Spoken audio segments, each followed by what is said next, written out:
Welcome to the Easy English Speak channel, where you learn English in an easy way. My name is Anna, and I'm here with my co-host, Mark. Today, we're going to talk about something really useful, how to keep an English conversation going. Many learners can start a conversation, but then it stops, and that's okay. Today, you will learn simple ways to continue talking. You will feel more confident, and you will enjoy speaking English more. So, take a deep breath.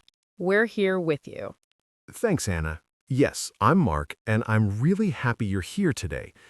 Keeping a conversation going is not hard. You just need a few simple tools, and we will give you those tools today. You don't need perfect English. You just need to try, and that's enough. So let's begin together. Let's start with something important. When you talk to someone and they answer you, what happens next? Sometimes nothing. The conversation stops, and you feel worried. You think, what do I say now? This happens to everyone, even to us. So don't worry if this feels familiar. The first tool you need is very simple. It's called asking follow-up questions. A follow-up question is a question that continues the topic. It shows you are listening. It shows you care. Let me give you an example. Imagine someone says, I went to the park yesterday. You can ask, oh, which park did you go to? Or you can ask, did you enjoy it? These questions keep the conversation alive. Exactly, Anna. Follow-up questions are so powerful, and they don't need to be complicated. You can use simple words like what, where, when, how, or why. Let's practice one together. Listen first. Someone says, I love reading books. Now, what can you ask? You can say, what kind of books do you like? Let's say it together slowly. What kind of books do you like? Good. Now say it with us one more time. What kind of books do you like? Great. You see, it's not difficult. You just need to think about the topic, then ask one small question. Yes, and here's something you can do today. Think about a recent conversation you had. It can be in your own language or in English. Now, think of one follow-up question you could have asked. Write it down. Say it out loud. This will train your brain. Your brain will start to create these questions naturally. And the more you practice, the easier it becomes. You're building a new habit, and that takes time, but you're doing fine. Another thing that helps is showing interest. You don't always need to ask a question. Sometimes you can just respond with a short phrase. For example, if someone says, I had a busy day, you can say, oh, really? Or you can say, that sounds tiring. Or even, tell me more. These little phrases show you are listening. They invite the other person to continue. Let's practice one.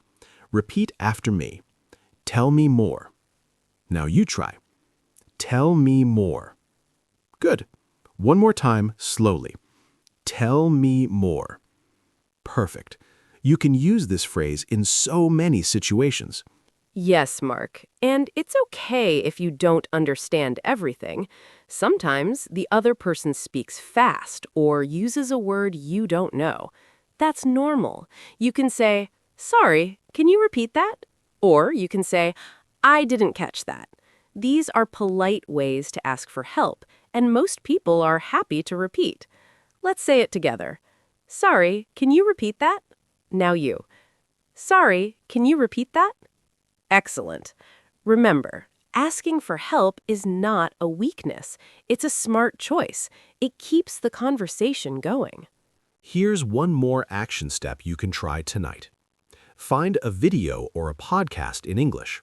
It can be about anything you like: cooking, travel, sports, anything. Listen for 2 or 3 minutes, then pause. Now, imagine you are talking to that person. What follow-up question would you ask them? Say it out loud, even if no one is there. This trains your mind. It makes asking questions feel natural. And you can do this every day. Just a few minutes. That's all you need. Now let's talk about the second tool. It's called sharing something about yourself. When someone tells you something, you can respond by sharing your own experience. This makes the conversation feel balanced. It shows you are part of it. Let me show you. Imagine someone says, "I like drinking tea in the morning." You can say, "Oh, me too. I usually drink green tea." Or you can say, "I prefer coffee, but tea is nice." You see, you're adding to the conversation. You're not just listening, you're also speaking, and that's important. That's a great point, Anna. Sharing your own thoughts makes the conversation richer. It gives the other person something to respond to. And it's not about speaking a lot. You don't need long sentences. Just a few words can work. For example, someone says, "I watched a movie last night." You can say, "I love movies. What did you watch?" Or you can say, "I haven't watched a movie in a while." You're connecting, you're showing interest, and you're giving them a reason to keep talking.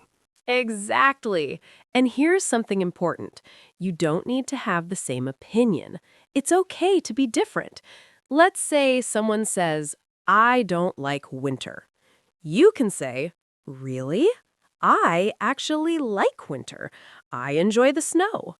This is still a good response. You're being honest, and honesty makes conversations real. Let's practice this. Repeat after me. I actually like winter. Now you try. I actually like winter. Good. One more time. I actually like winter. Nice work. You stayed with us. Another useful phrase is, "that reminds me of." You can use this when their story makes you think of your own story.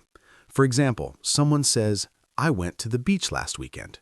You can say, "Oh, that reminds me of my last trip. I went to the beach too." This phrase is very natural. Native speakers use it all the time. Let's say it together. That reminds me of. Now you. That reminds me of. Excellent. You can use this to share your own experiences smoothly. Here's an action step you can try today. Think of 3 simple facts about yourself. They can be very basic. For example, I like tea. I have a brother. I enjoy walking. Write them down. Now, imagine different situations where you could share these facts. Practice saying them out loud. This will prepare you. When a real conversation happens, your brain will remember and you'll feel ready. Also, don't worry if your story is not exciting. Normal stories are good. Everyday stories are good. You don't need to talk about big adventures. Someone says, "I cooked dinner yesterday." You can say, "Me too. I made pasta." That's enough. It's simple, it's real, and it keeps the conversation moving. You don't need to be perfect, you just need to be you. Let's move to the third tool. It's called using conversation fillers. These are small words or sounds that give you time to think. In every language, people use fillers. In English, we use words like well, let me think, you know, and I mean. These words are normal. They're not mistakes. They show you are thinking, and that's okay. Let me give you an example. Someone asks, "What do you like to do on weekends?" You can say, well, I like to read." Or you can say, "Let me think. I usually spend time with my family." You see, the filler gives you a moment. It makes the conversation feel natural. Yes, Anna. And fillers also show that you're still engaged. You're not silent. You're just thinking. Silence can feel uncomfortable sometimes, but a filler tells the other person, "I'm still here. I'm just preparing my answer." Let's practice one. Repeat after me. Let me think. Now you try. Let me think. Good. One more time, slowly. Let me think. Perfect. You can use this whenever you need a moment. Another helpful phrase is, "That's a good question." You can use this when someone asks you something and you need time to think. It's polite, and it keeps the conversation going. Let's say it together. That's a good question. Now you. That's a good question. Excellent! This phrase also shows respect. It makes the other person feel heard, and it gives you a few extra seconds to prepare your answer. Here's something you can do this week. When you speak English, try using one filler phrase, just one. It can be well, or let me see. Don't use too many, just one or two per conversation. This will make your English sound more natural, and it will reduce your stress because you'll know it's okay to pause. It's okay to think. You don't have to rush. Also, remember that listening is part of the conversation. You don't always need to talk. Sometimes the best thing you can do is listen carefully. Nod your head, make eye contact, say small words like yes, or I see, or okay. These show you are present. They show you are interested, and they encourage the other person to continue. Let's practice. Repeat after me. I see. Now you. I see. Good. One more time. I see. Great job. You practiced that sound. Here's another action step. Tomorrow, when you talk to someone, try to listen for 5 seconds longer before you speak. Just 5 seconds. Let them finish. Don't interrupt. Then respond. This will make you a better listener, and it will make your conversations smoother. People will enjoy talking to you because they will feel heard. Now, the fourth tool. It's about ending the conversation well. Sometimes you need to leave, and that's okay. But how do you end a conversation politely? You can say, "It was nice talking to you." Or you can say, "I have to go now, but let's talk again soon." These phrases are kind, they show respect, and they leave the door open for future conversations. Let's practice. Repeat after me. It was nice talking to you. Now you try. It was nice talking to you. Excellent. One more time. It was nice talking to you. Beautiful. Another good phrase is, I really enjoyed this conversation. This is warm. It makes the other person feel good, and it's simple. Let's say it together. I really enjoyed this conversation. Now you. I really enjoyed this conversation. Good. You can use this with friends, with coworkers, or even with new people you meet. It's polite and natural. Here's something important. Don't just disappear. Don't walk away without saying anything. That can feel rude, even if you're nervous, even if your English is not perfect. Just say one sentence. It was nice talking to you. Or, see you later. That's enough. It shows good manners, and people will remember you positively. Here's an action you can try at home. Practice saying goodbye in English. Stand in front of a mirror. Smile and say, "It was nice talking to you." Then say, "I have to go now. Take care." Say it a few times. This will make it feel natural, so when the real moment comes, you'll be ready, and you'll feel confident. Also, if you want to continue the conversation later, you can say, "Can I get your number?" Or, "Let's stay in touch." Or, "Maybe we can talk again sometime." These show interest, they build relationships, and they make future conversations easier. Let's practice. Say it with us. Let's stay in touch. Now you. Let's stay in touch. Perfect. You did it. Remember, every conversation is practice, even short ones, even simple ones. Each time you speak, you improve. Each time you try, you grow. And we're really proud of you because you're here, you're listening, you're learning. That takes courage, and you have it. So, let's review what we talked about today. First, ask follow-up questions. They keep the conversation alive. Second, share something about yourself in a conversation. Just one sentence. Third, use filler phrases when you speak. Fourth, practice saying goodbye politely. Say it in front of a mirror. Fifth, listen for 5 seconds longer before you respond. Sixth, write down 3 personal facts and practice saying them. Seventh, put it all together.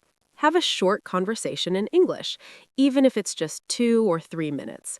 Use your phone, record yourself, or talk to someone online. Do this challenge at home. You can do it in the morning or at night. It only takes a few minutes each day. maybe 5 or 10 minutes. Write down what you practiced. Keep track. At the end of 7 days, you'll feel different. You'll feel stronger. You'll feel ready. And remember, we believe in you. You can do this. Thank you so much for being here today. Take care and keep practicing. Goodbye. Goodbye, and see you next time.